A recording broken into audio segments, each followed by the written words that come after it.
Hello friends, आज के इस वीडियो में हम डिस्कस करेंगे कॉन्सेप्ट ऑफ डिमांड। जो डिमांड एनालाइज की हम पूरी सीरीज़ इसे कवर करने की कोशिश करेंगे, जिसमें कॉन्सेप्ट ऑफ डिमांड इसके पार्ट 1, पार्ट 2 और पार्ट 3 के अंदर इस कॉन्सेप्ट को पूरी तरीके से हम डिस्कस करेंगे की कोशिश करेंगे।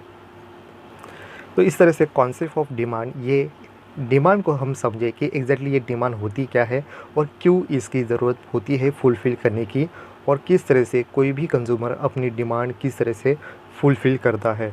तो डिमांड ये इम्पोर्टेंट कॉन्सेप्ट है इकोनॉमी के अंदर, जिसमें हर कंज्यूमर अपनी ज़रूरतें पूरी करने की कोशिश करता है। उसके कई ज़रूरत होती है और बेस्ट ऑफ बेस्ट गुड को वो कंज्यूम करके अपने नीड्स पूरी करने की कोशिश करता है। तो इसके अपोजिट कोई भी प्रोड्यूसर हो जो प्रोडक्शन लेता है, वो ऐसे कमोडिटी को यहाँ पे प्रोड्यूस करता है जिससे उसको मैक्सिमम लेवल की प्रॉफिट मिले, और उसकी क्या एग्जैक्टली मार्केट के अंदर डिमांड है उस गुड्स को लेके, ये स्टडी करके ही एक प्रोड्यूसर अपना प्रोडक्ट यहाँ पे प्रोड्यूस करने की कोशिश करता है। और इसका एक बेसिक यहाँ पे स्टडी मार्केट के अंदर एक प्रोड्यूसर करता हुआ दिखाई देता है।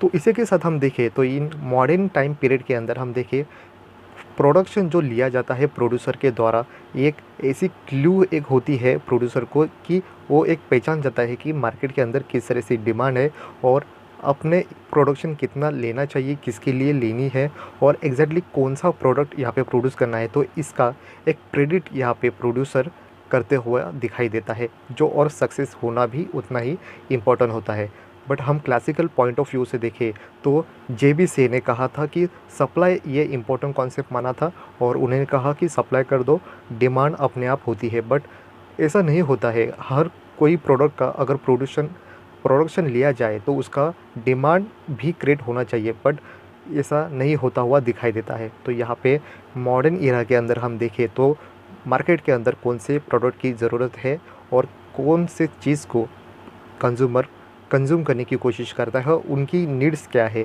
ये जानना इम्पोर्टेंट है। तो इसको ही नज़र रखते हुए ही प्रोड्यूसर प्रोडक्शन लेता है और उसका सप्लाई होता है। डिमांड एक ऐसी स्मॉल एक वर्ड होता है, ये अगर पूरी नहीं हो तो ये पूरी ज़िंदगी हम इतनी मुश्किल हो जाएगी कि हम इसे फुलफ़िल नहीं कर पाते हैं। एग्ज़ाम्पल अगर हम ले तो किसी ज़रूरतमंद को अगर फूड की यहाँ पे नीड्स होती है, अगर ये फुलफ़िल नहीं होती है तो उसको अपनी लाइफ सर्वाइव करने में बहुत ही डिफ़िकल्टी हो सकती है। डिमांड के साथ साथ सप्लाई भी इम्पॉर्टेंट रोल मार्केट के अंदर करती है। उसी तरह से अगर हम देखें मॉडर्न इकोनॉमी के अंदर डिमांड एंड सप्लाई ये मेनली स्ट्रक्चर बना हुआ है इकोनॉमी के अंदर। जिस तरह से हम देखें कि इकोनॉमी के अंदर कोई भी ऐसे क्वेश्चन नहीं होते हैं जहाँ पे डिमांड और सप्लाई इन दोनों का अगर यूज़ नहीं किया गया हो। तो हम देखें अगर परफेक्टली किसी भी कंट्री की इकोनॉमी को स्टडी करना है तो उससे कई क्वेश्चन अगर आते हैं तो उसके आंसर ये रिलेट करते हैं डिमांड एंड सप्लाई को ही लेके। प्रोफेसर बेनहम के द्वारा अगर कहे कि एग्जैक्टली ये डिमांड एंड सप्लाई एग्जैक्टली क्या है, तो एक फ़नी वे में उन्होंने कहा था कि अगर मार्केट के अंदर अगर हम डिमांड एंड सप्लाई ये किसी पैरट को अगर इसको बोलने सिखा दे तो वो मार्केट के अंदर होने वाले कई क्वेश्चन के आंसर एक परफेक्टली दे सकता है, और ये एक वर्ल्ड क्लास इकोनॉमिक्स एक पैरट बन सकता है। ये एक फ़नी मोमेंट यहाँ पे क्रिएट करते हुए अगर उनको देखें कि प्रोफेसर बेनहम ने एग्जैक्टली क्या कहा है, तो इसका मीनिंग अगर हम देखें कि एक डीपली मीनिंग और मैसेज यहाँ पे जाता है कि मार्केट के अंदर अगर किसी भी कंट्री की इकोनॉमी अच्छी तरीके से अगर ग्रोथ करती है तो उसकी डिमांड एंड सप्लाई इन दोनों कॉन्सेप्ट का बेस एक परफेक्टली वर्क करता है, और इसी को ही लेके उस कंट्री की इकोनॉमी बढ़ती हुई दिखाई देती है। कॉन्सेप्ट ऑफ डिमांड को अगर हम स्टडी करें तो हम अपने डेली रूटीन में इसकी डिमांड को हम अब कई तरह यहाँ पे उसको यूज़ करते हैं, बट हमें इसका जो यहाँ पे उसका मीनिंग है इतने गहराई के साथ उसका मीनिंग हमें पता नहीं चलता है। इसका एग्जांपल अगर दें तो हमें पता चलता है कि अगर एक छोटे बच्चे ने अपनी मम्मी के पास अगर कोई चॉकलेट पाने की अगर यहाँ पे ज़िद की हो तो ये एक डिमांड होती है। एक स्टूडेंट ने एक टीचर के पास कुछ नोट्स पाने के लिए अगर पूछा है तो एक डिमांड होती है। अगर एक राम ने अपने फ्रेंड के पास अगर उसकी बर्थडे पार्टी अगर मांगी है तो एक तरह से एक डिमांड होती है। तो हम देखें ये सभी सेंटेंस जो होते हैं ये पूरी तरीके से हम देखें कि हम कॉमनली अपने डेली रूटीन में यूज़ करते हैं, बट उसको हम देखें कि इकोनॉमिकली इसकी लैंग्वेज में तो ये एक डिमांड होती है। जनरली देखिए तो लोग अपने विश को यहाँ पे डिमांड समझने की कोशिश करते हैं, बट इकोनॉमी के अंदर विश को हम यहाँ पे डिमांड नहीं समझते हैं। लोगों के कई विशेष होते हैं, एक अपने पास अच्छी कार हो, अच्छा अपने पास एक बंगला हो, फ्लैट हो, अपने पास अच्छी ज़रूरत चीज़ें हो, ये सभी लोगों की एक विश होती है और इसे पूरी करने की कोशिश हर कोई इंसान करता है। बट हम देखें कि जो विश होते हैं ये डिफरेंट टाइप के डिफरेंट लोगों के पास अलग अलग हो सकते हैं। किसी लोगों को एक अच्छी कार होनी चाहिए, ऐसी एक ड्रीम लगती है जहाँ पे वो अपनी फैमिली के साथ अच्छी तरीके से यहाँ पे आने जाने की कोशिश बेहतर तरीके से ट्रैवल कर सके। तो कोई लोगों को अपने पास एक अच्छा बंगलो होना चाहिए, इस तरह का विश लोगों के होते हैं। बट हम देखें कि हर लोगों की अगर विश होती है तो ये फुलफ़िल भी होनी चाहिए, जो कन्वर्ट होती है डिमांड के अंदर। तो ये इकोनॉमी के अंदर हम इसे जो लोगों की विश होती है, डिज़ायर जिसे हम कहेंगे, वो ये कन्वर्ट नहीं होती है डिमांड के अंदर। तो इसको कई रीज़न हम देखेंगे कि क्यों यहाँ पे फुलफ़िल नहीं होती है। जो इकोनॉमी के अंदर इसके मीनिंग अलग अलग तरीके से यहाँ पे एक्सप्लेन किए जाते हैं। हमारी लाइफ में हम कई छोटी छोटी ऐसी चीज़ें होती हैं जिसे हम विश तो कर पाते हैं, बट ये फुलफ़िल करने में हम फेल होते हैं। तो ऐसा किस तरह से होता है, एग्ज़ाम्पल के लिए देखें कि अगर हम कहें कि एक हापुस आम होते हैं, ये महंगे होते हैं, तो ये अगर 100 यहाँ पे पर केजी अगर होंगे तो हम इसे लेने के लिए हम पीछे आ जाते हैं, और हम इससे भी कम वाले यहाँ कहें कि हम जो पायरी हो, रावरी हो, गाउठी आम जो होते हैं ये हम लेके हम सेटिस्फाई हो जाते हैं, बट हमारी विश ये अधूरी रह जाती है। इसे इकोनॉमिकली जो लैंग्वेज है इसमें कहते हैं कि हमारे पास जो विश है इसको हम परचेसिंग पावर में कन्वर्ट नहीं कर पाते हैं, इसलिए हमारी जो विश है ये डिमांड के रूप में फुलफ़िल नहीं होती है। तो इकोनॉमी के अंदर जो डिज़ायर है इसे हम डिमांड नहीं मान सकते। इस सेंटेंस को और भी इजीली हम एक्सप्लेन करें तो हम और एक एग्जांपल देंगे कि अगर एक गरीब पर्सन है, उसको एक कार लेने की उसकी एक विश है, बट वो कार नहीं ले पाता है क्योंकि उसके पास विश तो है बट उसके पास मनी नहीं है। तो उसके अपोजिट हम देखें एक कंजूस पर्सन है जिसको ट्रैवल करना है एयरवेज से, बट वो यहाँ पे खर्च नहीं कर पा रहा है। तो इसका मीनिंग ये होता है कि उसके पास मनी तो है बट वो विलिंगनेस उसकी नहीं होने की वजह से वो एयरवेज में ट्रैवल नहीं कर पाता। तो इसका हम इन शॉर्टली हम कहें कि लोगों की विश अगर पूरी करनी है तो उसके लिए उसके पास मनी होना चाहिए, और ये मनी उसकी खर्च करने की भी उसकी जो रेडी पोजीशन है ये भी होनी चाहिए। तो ये सपोर्टिंग यहाँ पे जो पॉइंट्स है ये एक विश को एक कन्वर्ट करता है डिमांड लेके। तो इसको ही हम इन शॉर्टली कहे means every desires not become a demand. इस तरह से हमारा नेक्स्ट पॉइंट बनता है डेफिनेशन। डेफिनेशन के अंदर हम देखेंगे किस तरह से हम जनरली जो यहाँ पे डिमांड का कॉन्सेप्ट यूज़ करते हैं उसकी डेफिनेशन हम अलग देते हैं, बट इकोनॉमिस्ट डिमांड के कॉन्सेप्ट को उसकी डेफिनेशन उनके पॉइंट ऑफ व्यू से किस तरह से देते हैं इसे भी समझने की कोशिश करेंगे। जहाँ पे फर्स्टली है प्रोफेसर बेनहम। प्रोफेसर बेनहम कहते हैं कि the demand for the everything at the given price is the amount of it which will be bought per unit of the time at that price। Professor Benham कहते हैं कि एक time of period के अंदर हम कहें कि उस टाइम पीरियड के अंदर किस तरह से उस कमोडिटी की जो प्राइस है इस प्राइस पे हम कितने यहाँ पे क्वांटिटी लेने के लिए भी तैयार होते हैं, और यही एक्सप्लेन करने को प्रोफेसर बेनहम कहते हैं, इसे डिमांड कहते हैं। तो सेकेंडली यहाँ पे प्रोफेसर स्टोनियर और हेग इनका जो डेफिनेशन इस तरह से है, वो कहते हैं demand is the economic means back up by enough money to pay for the goods demanded. तो इस तरह से प्रोफेसर स्टोनियर और हेग इनका कहना है कि अगर हम किसी भी कमोडिटी को अगर डिमांड कर रहे हैं तो उसको लेने के लिए हमारे पास मनी चाहिए, उसका परचेसिंग पावर और हमारी तैयारी होनी चाहिए उस गुड्स को, कमोडिटी को खरीदने की। तो इसी को ही वो डिमांड कहते हैं। थर्ड डेफिनेशन हमें ये कहता है, प्रोफेसर हार्वे कहते हैं, demand in the economic is the desire to process something and the willingness and ability to pay certain price in the order to possess it। Professor Harvey कहते हैं कि economy के अंदर जो डिमांड है इसको फुलफ़िल करने के लिए लोगों के पास विश होनी चाहिए। ये विश कंप्लीट करने के लिए उनकी खर्च करने के लिए, मनी खर्च करने के लिए भी मेंटलिटी होना चाहिए और उसके साथ साथ उनको परचेसिंग पावर, जो पैसे देने की भी यहाँ पे तैयारी होने के साथ साथ ये जो डिमांड है ये फुलफ़िल हो सकता है। तो इन शॉर्टली हम कहें कि ये डिमांड एग्जैक्टली जो डेफिनेशन के साथ साथ बनते हैं, तो ये कहता है from the above the definition we can conclude that the effective demand for the goods demand for the following 3 factors. तो ये 3 फैक्टर जो है ये है, firstly desire, second ability to pay, third willingness to pay. तो ये किस तरह से बनेगा, तो डिमांड इन शॉर्टली इंक्लूड है कि 3 फैक्टर के साथ demand is equal desires plus ability to pay plus willingness to pay. तो ये तीनों भी फैक्टर के साथ साथ अगर लोगों की इच्छा है, लोगों को इच्छा अपनी फुलफ़िल करना है डिमांड में, तो उनको एबिलिटी टू पे करना होगा प्लस विलिंगनेस टू पे। ये 3 फैक्टर को फुलफ़िल करेंगे तो एक लोगों के पास जो विश है ये विश कंप्लीट होगी, डिमांड को कन्वर्ट करती है। नेक्स्ट पॉइंट हमें ये कहता है कि अगर डिमांड पूरी होने के लिए एक 4 असेंशियल एलिमेंट्स ऑफ डिमांड है जो फुलफ़िल करते हैं इस कॉन्सेप्ट को, डिमांड पूरी तरीके से कंप्लीट होने के लिए। तो इसमें फर्स्ट है quantity of the commodity, second willingness to pay, third price of the commodity और फोर्थ पीरियड ऑफ टाइम।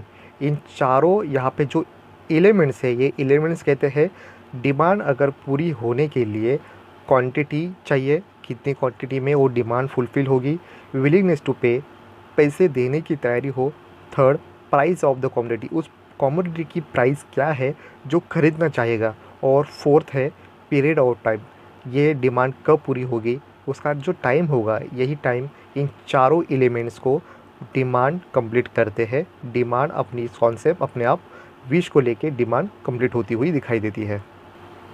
तो ये एलिमेंट्स किस तरह से वर्क करते हैं ये हम एक एग्जांपल के साथ देखेंगे। यहाँ पे 4 यहाँ पे सेंटेंस है, ये सेंटेंस फुलफ़िल करेंगे किस तरह से, यहाँ पे अपनी आप यहाँ पे डिमांड किस तरह से होगा।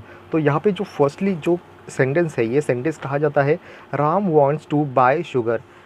इस फर्स्ट जो सेंटेंस है इसमें हमें दिखाई देगा कि यहाँ पे सिर्फ यहाँ पे एक्सप्लेन किया गया है डिज़ायर को, यहाँ पे टाइम ऑफ पीरियड नहीं दिखाया गया, क्वांटिटी नहीं दिखाई दी, और purchasing to ready to price इसको भी यहाँ पे 3 पॉइंट नेगलेक्ट करते हुए दिखाई देते हैं, जहाँ पे सिर्फ और सिर्फ यहाँ पे डिज़ायर उस कमोडिटी को लेके दिखाई गई है। तो यहाँ पे ये डिमांड फुलफ़िल नहीं होगी।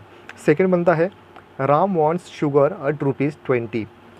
ये कहता है कि यहाँ पे जो प्राइस है ये प्राइस एग्जैक्टली क्या है और कमोडिटी कौन सी है इसे एक्सप्लेन करती है, बट यहाँ पे क्वांटिटी और टाइम ऑफ पीरियड ये एक्सप्लेन नहीं होता है, तो यहाँ पे डिमांड फुलफ़िल नहीं होगी।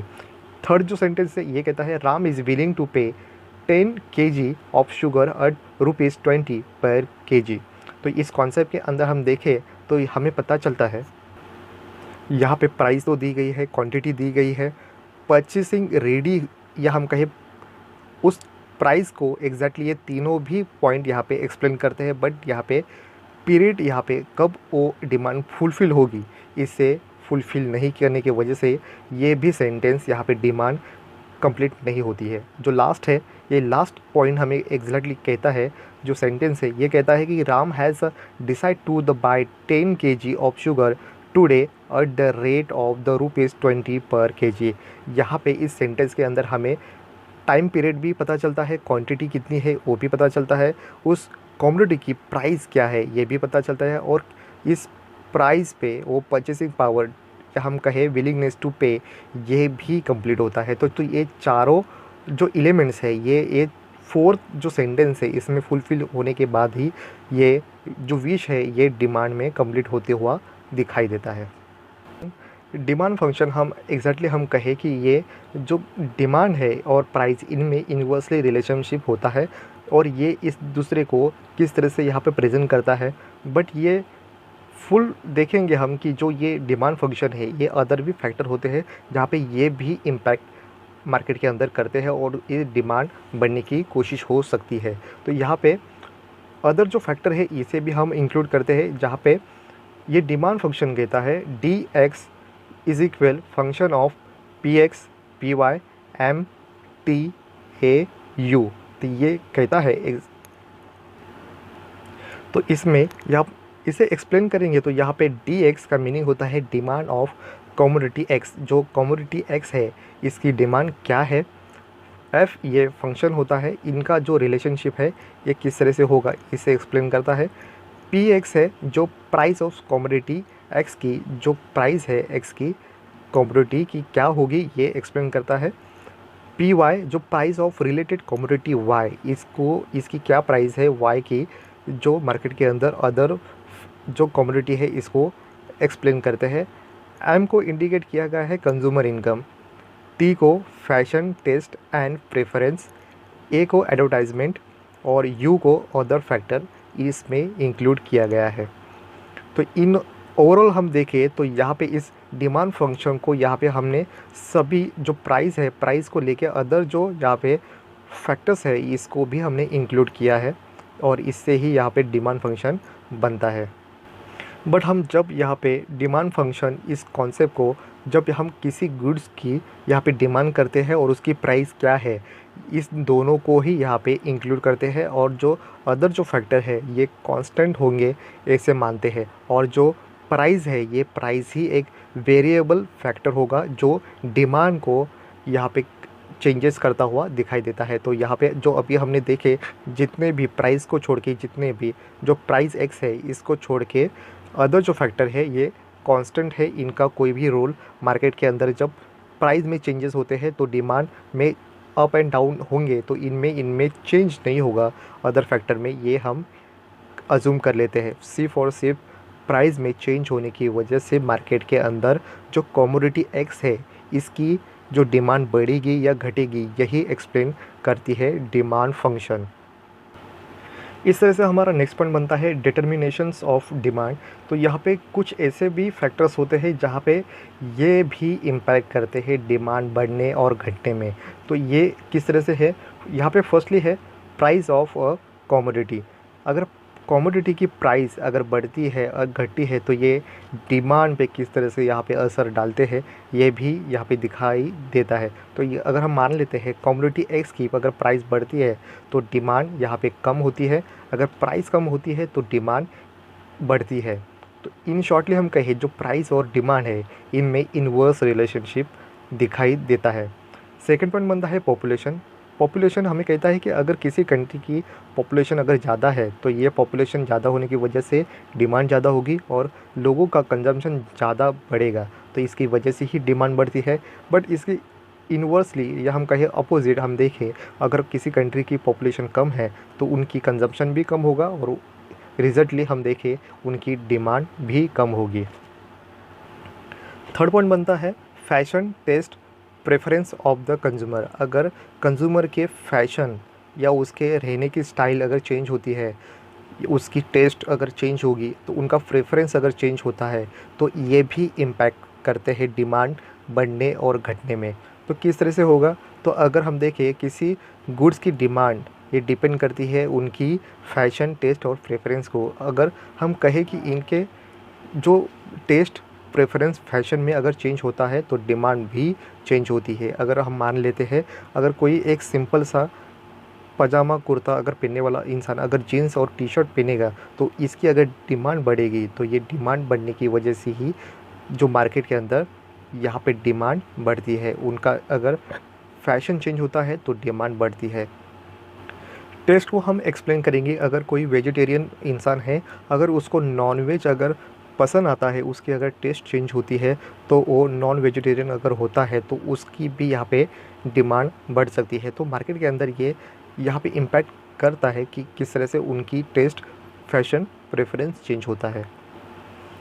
नेक्स्ट पॉइंट बनता है कंज्यूमर्स इनकम, जो इम्पोर्टेंट यहाँ पे फैक्टर माना जाता है, जहाँ पे कंज्यूमर की अगर इनकम बढ़ती है तो ये इनकम बढ़ने के साथ साथ डिमांड भी बढ़ती है। अगर हम मान लेते हैं कि अगर कंज्यूमर की इनकम अगर कम होती है तो ये इनकम कम होने के साथ साथ उसकी डिमांड भी कम होती है, जो इम्पोर्टेंट यहाँ पे फैक्टर कंज्यूमर इनकम माना जाता है।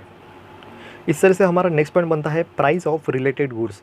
अगर हम मान लेते हैं कि हम कंज्यूम करते हैं कमोडिटी एक्स को, बट यहाँ पे प्राइस ऑफ रिलेटेड गुड जो कमोडिटी वाई है, इसकी अगर प्राइस कम होती है तो हम जो कमोडिटी एक्स यूज़ कर रहे हैं इसे छोड़ के हम कमोडिटी वाई को प्रेफरेंस देंगे, क्योंकि उसकी प्राइस कम हुई है और हमारी ज़रूरतें भी फुलफ़िल हो रही है। तो हम ये इम्पोर्टेंट मानेंगे कि अगर कोई डिपेंडेंट, अगर हम कहें रिलेटेड गुड्स, अगर उसकी प्राइस कम होती है तो ये भी इम्पोर्टेंट हमारे लाइफ में इम्पोर्टेंट रोल निभाता है। जो कमोडिटी वाई की प्राइस कम होने के साथ साथ हम जो यूज़ कर रहे हैं कमोडिटी एक्स, इसे छोड़ के हम रिलेटेड गुड्स को भी यहाँ पे कंज्यूम करने की कोशिश करते हैं।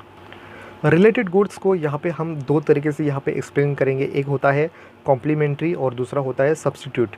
अगर हम मान लेते हैं कि हम इंक पेन को यूज़ करते हैं बट इसकी प्राइस बढ़ती है तो हम बॉल पेन यूज़ करते हैं, तो इंक पेन की प्राइस बढ़ने की वजह से हम डिमांड करते हैं बॉल पेन को, जो एक सब्स्टिट्यूट ये हम गुड्स मानते हैं। सेकंड जो है कॉम्प्लीमेंट्री गुड्स, ये एक्सप्लेन करता है कि हम अगर कार को यूज़ करते हैं, अगर कार की प्राइस बढ़ती है तो उसका इम्पैक्ट होता है पेट्रोल की डिमांड कम होना, क्योंकि हम कार की प्राइस बढ़ेगी तो उसकी वजह से हम कार लेना कम कर देते हैं। तो इसका इम्पैक्ट पेट्रोल डीजल की जो डिमांड होती है इस पे भी जो इम्पैक्ट होता है, इसी को ही यहाँ पे कॉम्प्लीमेंट्री रिलेटेड गुड्स कहा जाता है। जो रिलेटेड गुड्स कॉम्प्लीमेंट्री और सब्स्टिट्यूट इन दोनों के साथ साथ एक्सप्लेन करते हुआ दिखाई देता है। नेक्स्ट पॉइंट कहता है एडवर्टाइजमेंट। एडवर्टाइजमेंट एक इम्पॉर्टेंट रोल अपना निभाता है, जहाँ पे लोगों को एक पावरफुल एक मीडिया एक तरह से जो एडवर्टाइजमेंट दिखाता है, तो इससे लोगों को देखते ही पता चलता है कि उसकी क्या ज़रूरत है और उसको उसकी क्या ज़रूरत है। अगर उसकी ज़रूरत ना हो तो लोगों को फिर भी लगता है कि ये जो एक सेलिब्रिटी ने इसको एडवर्टाइज़ किया है तो ये मेरी फेवरेट होने की वजह से वो गुड्स या हम कहें उस कमोडिटी मेरे पास होना है। तो एक इफ़ेक्टिव इंफॉर्मेशन यहाँ पे एडवर्टाइजमेंट के साथ मिलता है, जहाँ पे कंज्यूमर को चॉइस मिलती है राइट प्रोडक्ट को सिलेक्ट करने का, और इससे वजह से ही डिमांड बढ़ती हुई दिखाई देती है। नेक्स्ट पॉइंट बनता है हैबिट्स। लोगों की हैबिट्स भी यहाँ पे डिमांड क्रिएट करती हुई दिखाई देती है, जो लोग अपने हैबिट्स को नहीं छोड़ पाते हैं। अगर किसी लोगों को चाय पीने की आदत है, कॉफ़ी पीने की आदत है, पान खाने की आदत है, तंबाकू खाने की आदत है, सिगारेट लेने की आदत है, तो इसको वो अवॉइड नहीं कर पाते हैं, तो ये हैबिट ये डिमांड क्रिएट करती हुई दिखाई देती है। नेक्स्ट पॉइंट बनता है कस्टम्स एंड फेस्टिवल। ये भी इम्पोर्टेंट रोल निभाती है, जहाँ पे लोगों को हम देखें इंडिया जैसे कंट्री के अंदर यहाँ पे कस्टम्स और फेस्टिवल को इम्पोर्टेंट रोल निभाते हैं, और ये फेस्टिवल अच्छी धूमधाम से मनाए जाते हैं, जहाँ पे एक सोसाइटी अपना इम्पोर्टेंट रोल यहाँ पे डिमांड क्रिएट करती है। जहाँ पे अगर हम कहते हैं कि भगवान की अगर पूजा करते हैं तो भगवान के लगने वाले अगरबत्ती, फूल और नारियल, इनका भी डिमांड बढ़ता है।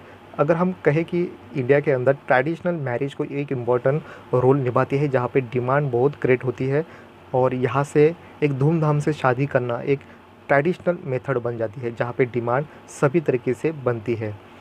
उसके अपोजिट हम कहें कि फेस्टिवल है, फेस्टिवल भी यहाँ पे दिवाली, क्रिसमस हो, गणपति हो, नवरात्र हो, इनमें भी यहाँ पे डिमांड क्रिएट करती है, जहाँ पे लोगों को कई तरह का यहाँ पे डिमांड क्रिएट होती हुई कई प्रोडक्शन लिए जाते हैं।